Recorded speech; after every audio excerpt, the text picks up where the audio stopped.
Catus, Maximus here. Figured I'd make a little video about this.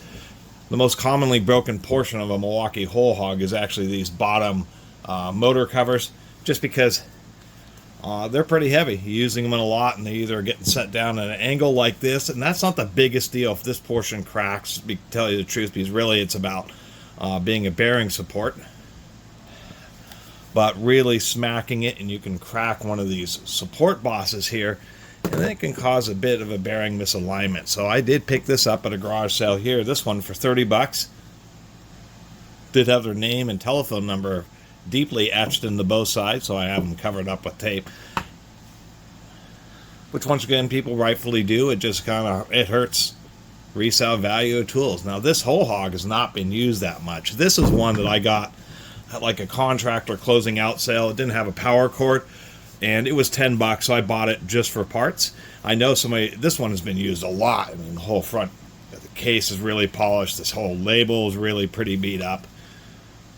And somebody's been inside it before, because this is oriented in the wrong direction. They're supposed to be pointed like this. So I was pretty stoked to pick this one up. This is one of the last of the American-made ones. How you know that is because, of course, it doesn't say made in China, which I do appreciate. It is a D series, a 413D series. But it has what's known as this key drive chuck. That was the big upgrade for, heck, 30 years. Milwaukee's been making the Hole Hawg since 1972, 1973. And for the longest time, they were just a 3/8 spindle, but there are two issues. One, the chucks, particularly when used for a lot of mixing, you get grit mixed with water, and the chucks you have to use a grinder to basically cut them off. They just become really jammed on these threads.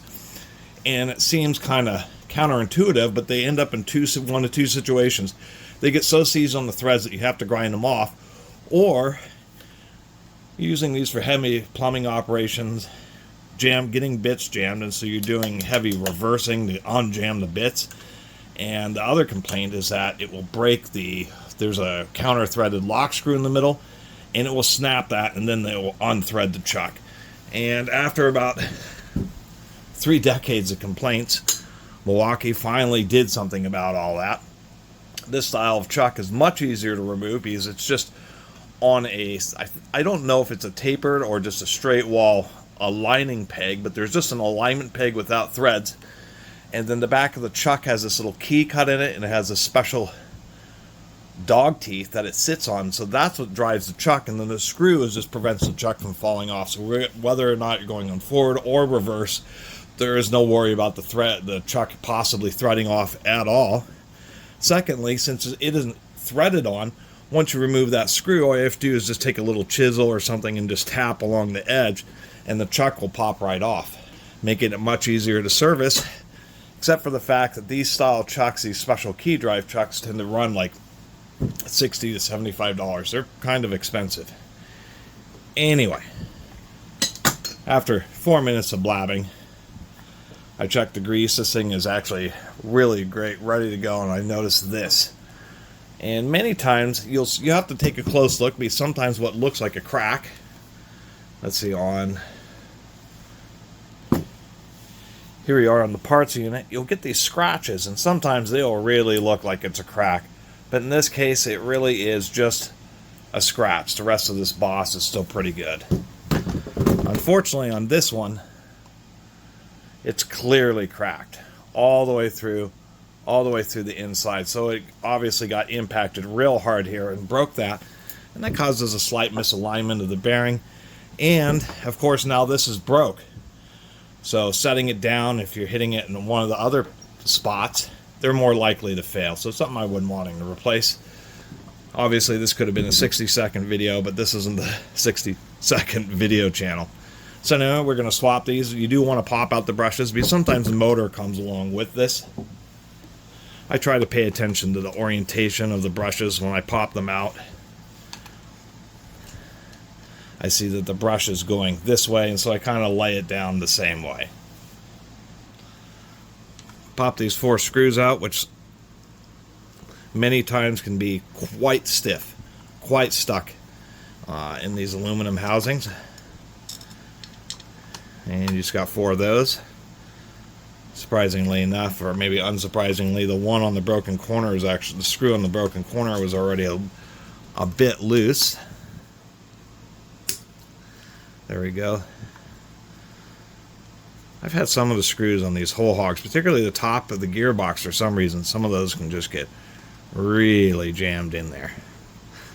So anyway, how do you know the last of the American-made ones or the first of the Chinese ones, besides the Chinese ones saying made in China on the label, is the last of the American-made ones still have the old square handle, but with the key drive chuck, and the newer Chinese ones have a newer, slender, more ergonomic handle. So now we got that off.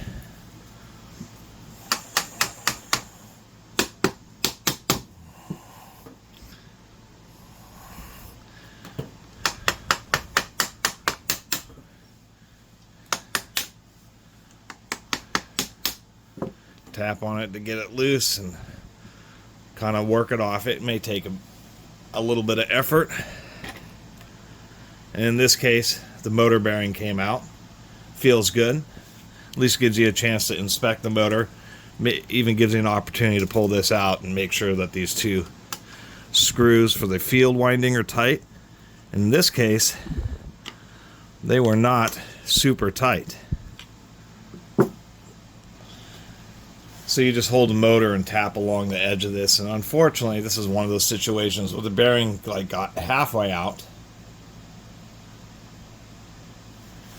and then decide to slide the rest of the way out of the motor, which is always exciting when that happens. This bearing still feels okay. This is the parts unit.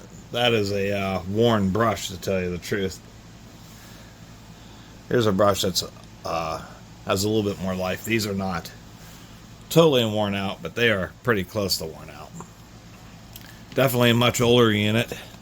It's a lot of the carbon dust and grit. The fields actually on either one of these don't look great. That field looks like it's a little bit burned, but after doing a couple of continuity tests, it's obviously gotten hot, but the drill ran just fine, so we'll have to take it for what it is. As far as the motors are concerned, there are significant differences, although this one here is probably built at least 10 or 20 years. We can see some grit got in there and got in with the fan, but the slots to balance this newer one, hole drills for the older one. We can see a different setup for the windings there, a little bit more cord wrap on the older one, just for, I guess, improved durability of the motor. So surprisingly enough, the motor on the older one is just a little bit better built than maybe the newer one, which is, I guess, something you would expect, to tell you the truth. Don't forget, there's a little wave washer down here. This little thing here helps provide just a little bit of pre-tension. And here's the cracked unit. That crack indeed goes all the way through.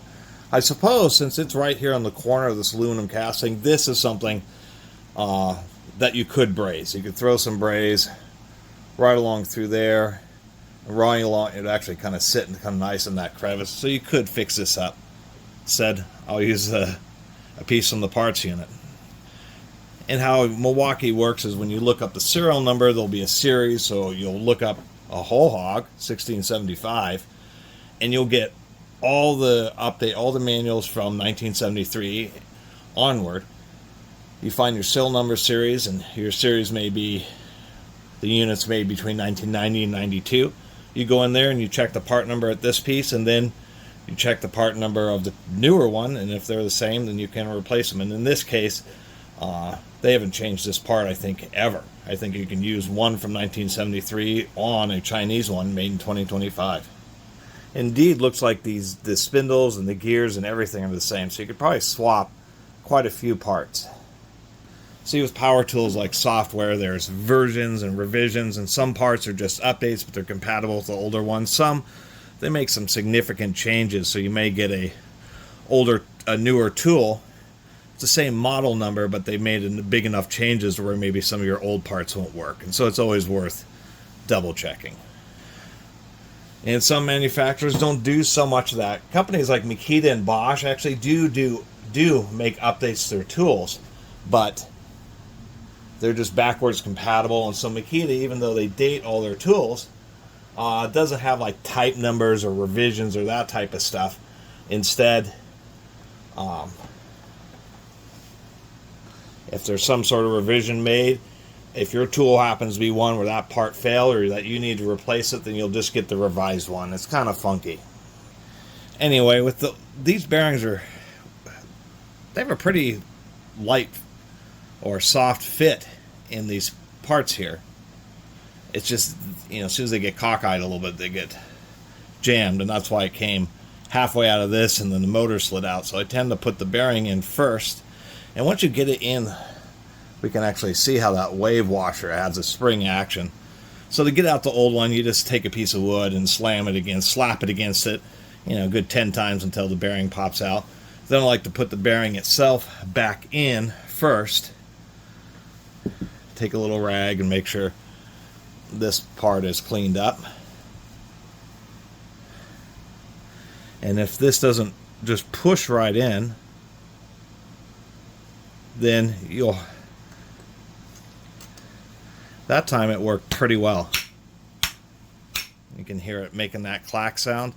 And as soon as you get it started, if it's straight, sometimes you'll have to take and just tap it on a piece of wood so the inertia will drive it all through. I did pop the cover off and add just a touch of grease to that bearing so it'd have a little bit more life. And there'll always be something going on. Like the concentricity is, they do the fixture and then there are these little tabs that sit in just inside the edge of the case to center this cover. And so when they grip this, what they're machining for concentricity is the flats for the alignment within the case and then the bore of the bearing itself. So this bore and the virtual bore on the tabs are concentric with each other, but they may be offset. And you can see that here. We have just a little bit of the case exposed on this side, and this is just hanging over a little bit on this side, which is just the nature of mass-produced parts. There will be some variation once you get it together, but before you put the brushes in, just give the chuck a turn, just make sure nothing is bound up. And there we have it, a pretty simple fix. That part's not real expensive. I think it depends. Like on eBay, some of these things go for like $10 or something. But it's probably the single most replaced part on a Milwaukee Hole Hawg. It just is hanging out there. These drills weigh a lot. I mean, this thing is, and it's just a lot of weight, and it's real. This is just sticking out there. And so I've actually seen quite a few Hole Hawgs. I've seen ones at pawn shops I've passed up on where they've had big chips and chunks taken out of them. Just no thanks. And it's something I kind of wish, how heavy a duty this drill is, I wish they would have made this just a little bit thicker and a little bit more robust, because a lot of those, especially if you ever run into somebody who works at a tool repair shop or maybe works at a commercial contractor or plumber or electrical contractors where they'll have gone through dozens and dozens of Hole Hawgs, you'll find out a lot of these bottom motor supports end up failing. You really should replace them, because once you get one lug broken, the others will fail much more easily. Anyway, the Milwaukee Hole Hawg, an absolute institution. And yeah, I'll be doing a video soon about institutional tools. I shouldn't say institutional tools, tools that are institutions in the United States. And of course, this very drill has been for a very long time, and a lot of people have copied it. Anyway, thanks for watching.